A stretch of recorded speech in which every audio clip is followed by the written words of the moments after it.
ডাকাতকালী কথাটা শুনলেই গা ছমছম করে ওঠে। প্রায় 500 বছরেরও পুরানো এই কালী মন্দির ঘিরে রয়েছে বহু অলৌকিক কাহিনী।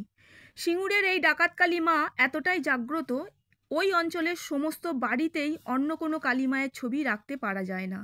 একসময় ওই অঞ্চল জুড়ে ছিল গভীর জঙ্গল এবং ওই জঙ্গলেই ছিল ডাকাতদের বসবাস।